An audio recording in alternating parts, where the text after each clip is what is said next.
స్వచ్ఛత అంటే నందిని. నందిని పాలు మరియు పెరుగు. నమస్తే రమగారు. నమస్తే జీ. రమగారు, భగవంతుడికి మనం ప్రతిరోజు పూజ చేసుకునేటప్పుడు ధూపం, దీపం, నైవేద్యం ఇవి ఒక వరుస క్రమంలో మాటలు కూడా అలానే వచ్చేస్తాయి. ధూపదీప నైవేద్యాలు సమర్పించుకుంటాం కదా. వీటి యొక్క ప్రత్యేకతలు ఏంటంటే కొన్ని కొన్ని సందర్భాల్లో కొన్ని చేయలేకపోతాం, కొన్ని చేయగలుగుతాం. ఏదో బాధ అనిపిస్తుంది, అమ్మో నేను ఈరోజు ధూపం వేయలేదు లేదా దీపం పెట్టలేదు, పోనీ నైవేద్యం పెట్టలేకపోయాను, ఏంటి ఎందుకు ఇట్లా అయిపోయింది, ఎందుకు చేయలేకపోయాను అట్లా అనిపిస్తూ ఉంటుంది కదా. ఖచ్చితంగా ప్రతిదీ పెట్టుకోవాలి, బట్ కుదరకపోతే ఏంటి పరిస్థితి? దండం పెట్టడమే శ్రద్ధగా. మామూలుగా షోడశోపచారాలు చెప్తాను జయ. 16 ఉపచారాలు చేస్తారు భగవంతుడికి. 16 ఉపచారాలు చేయలేకపోతే పంచోపచారాలైనా చేయమంటారు. అవి ఇప్పుడు నువ్వు చెప్పిన ధూపం, దీపం, నైవేద్యం, పుష్పము, నమస్కారము. ఒక్కోసారి పువ్వులు ఉండవు, హృదయ కుసుమాన్ని సమర్పిస్తాను దేవుడికి. నైవేద్యం లేదు, అవేవో లేవు, వంట చేయలేదు, పంచదార, చిన్న బెల్లం ముక్క, ఒక అరటిపండు, కొబ్బరికాయలు అవి కొట్టగలిగితే మంచిది. అరటిపళ్ళు ఉన్నాయి, ఓ పండు పెట్టు, ఏదో పండు ఉంది ఏదో ఒక పండు పెట్టు, ఖర్జూరాలు ఉన్నాయి అవి పెట్టు. కానీ ధూపానికి దీపానికి ప్రత్యామ్నాయాలు లేవు. ధూపం ధూపమే, దీపం దీపమే.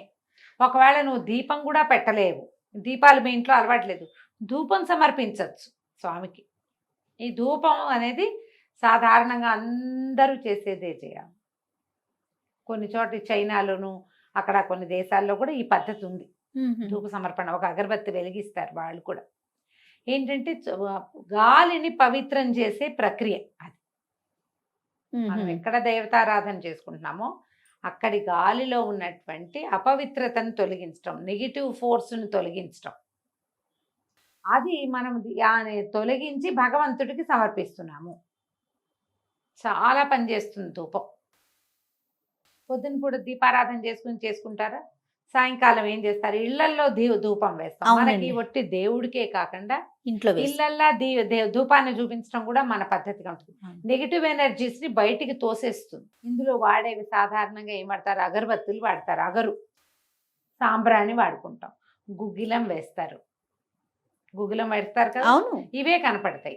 ఇవి కాకుండా ఇంకేం చేస్తారు, ఆవు పిడకలు అలాంటివి వాడతారు. ఇవన్నీ కూడా పవిత్రమైన వస్తువులు, వాతావరణాన్ని శుద్ధి చేసేవి, మానవ శరీరాలకి ఏ రకంగానూ కీడు చేయనివి, ఇట్లా వాడతారు. మళ్ళీ ఇది కూడా ఇంత ధూపం అసలు ఊపిరాడనట్టుగా అట్లా దేవుడికి వేయకూడదు, మనం ఇంట్లో వేసుకోకూడదు. కానీ ఖచ్చితంగా ధూప సమర్పణ చేయాలి. దేవతార్చన అనగానే దీపం ఎంత ఇంపార్టెంటో, మనలోని జ్ఞానాంధకారాన్ని పోగొట్టడానికి దీపాన్ని చూపించాలి. ఈ మనం ఉన్న వాతావరణాన్ని పవిత్రం చేయటం కోసం, నెగిటివ్ ఫోర్సెస్ని బయటికి పంపటం కోసం ధూపాన్ని కూడా చూపించాలి. అంటే అది అగరబత్తి అయినా పర్వాలేదు, లేదా అగరబత్తి అయినా పర్వాలేదు, సాంబ్రాణి అయినా పర్వాలేదు. ఆ సాంబ్రాణిని మీరు ఏ విధానంతో వేసుకుంటారో ఏదైనా పర్వాలేదు. ఇందులో ఏంటంటే రసాయనాలు వాడినవి కాకుండా జాగ్రత్తగా ఇందులో ఏం వాడుతున్నారు అనేది గమనించండి. సేంద్రియ ఉత్పత్తులకి వెళ్ళండి. అగరబత్తుల్లో ఈ ఘాటైన ఫ్రాగ్రెన్స్ వచ్చేవి, ఏదో అద్భుతమైన వాసన వచ్చేది కాకుండా కొంచెం లైట్గా ఉండే పరిమళం కావాలి. ఇందులో ఇంకొకటి ఏముందంటే, ఈ గాలిలో ఒక సన్నని పరిమళం వల్ల మనకి ఫోకస్ పెరుగుతుంది, ధ్యానం బాగా కుదురుతుంది. మనం దేవతార్చన అంటే ఏం చేస్తాం, ఒట్టి పువ్వులే కాదుగా, ఏదో చదువుకుని ఏదైనా చదివి లేదా ధ్యానం చేసి మన మనసుని భగవంతుని పైన లగ్నం చేసే ప్రయత్నం చేస్తాం. ఆ ప్రయత్నానికి ఈ ధూపం సహాయం చేస్తుంది.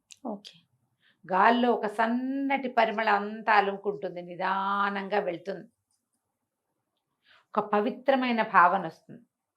ఫోకస్ చేయడానికి ఇది ఉపయోగపడుతుంది. మళ్ళీ ఇందులో ఘాటైన వాసనలు అవి ఉన్నాయి అనుకో, అవి మనల్ని డిస్టర్బ్ చేయొచ్చు.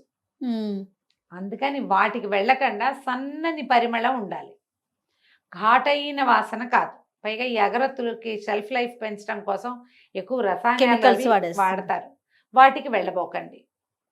చూసి కొనుక్కోండి ఏవైనా. ఇవి ఇంట్లో కోన్లలో ఏవో దొరుకుతాయి, మనమే పొడిగా వేసి పొడిని వేయటము.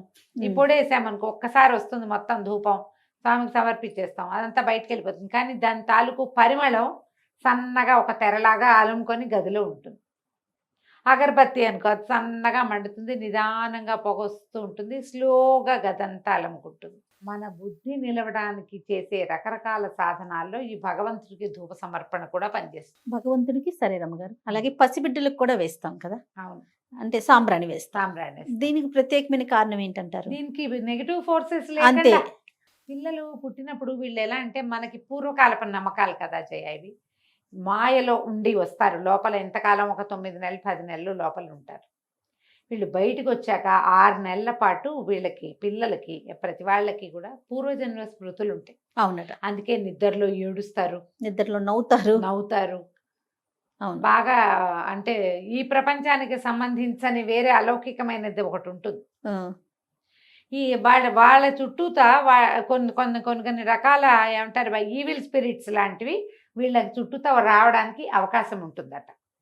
అందుకని ధూపం వేస్తే వాటిని పోగొడతామని ఇట్లా చేస్తారు. ఇవి నమ్మకాలే. అదే అదే పసిబిడ్డలు ధూపం ఏంటో మనమే చేస్తాం, అందరూ ఎవరేస్తారు? అదే కదా, ఎవరు అది వేయరు. మన నమ్మకం. మన నమ్మకం, మన ప్రాంతపు ఆచారంగా ఉంటుంది.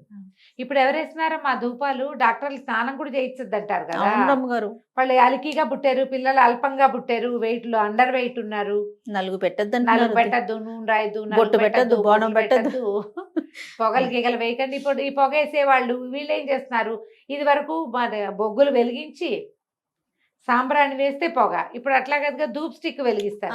అందులో ఏమున్నాయో డాక్టర్లను అనకూడదమ్మా, వాళ్ళు తెలిసే వాళ్ళు ఇందులో ఉన్న ప్రమాదాలు చూసే అవును అవును ఈ ధూప్ స్టిక్ చూపిస్తారు. ఆ ధూప్ స్టిక్స్ ఏం సేఫ్ కాదమ్మా. అందులో ఏం కెమికల్స్ ఉన్నాయో మనకు తెలియదు కదా. మనకు తెలీదు. సాంబ్రాణి ఖచ్చితంగా గవ్వ సాంబ్రాణి అని దొరికేది, పైగా అది ఒకసారి పొగొచ్చి పోయేది. అవును. ఇదట కదట వస్తూనే ఉంటుంది అరగంట సేపు. అవును. అది అస్సలు సేఫ్ కాదు కదా.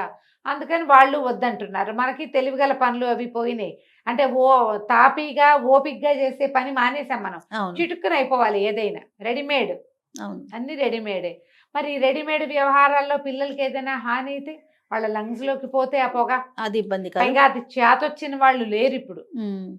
పిల్లలకి పొగ బారకుండా ముక్కుల్లోకి వెళ్ళకుండా వాళ్ళ ఉక్కిరి బిక్కిరి కాకుండా చేయగలిగే కెపాసిటీ ఉన్న జనం లేరు. అమ్మమ్మలు కూడా పిల్లల్ని హ్యాండిల్ చేయడం రాదు పాపం, కాలం అలా అయిపోయింది. అందుకని వాళ్ళు కూడా వద్దంటారు. కాబట్టి పిల్లలకి సాంబ్రాణి వేయాలని అదని మీ ఇంట్లో పెద్దవాళ్ళు ఉంటేనే అంతేమా, లేకపోతే చేయబోకుండా వదన్నాం. భగవంతుడికి మాత్రం వేసుకోవాలి. భగవంతుడికి మాత్రం వేసుకోవాలి.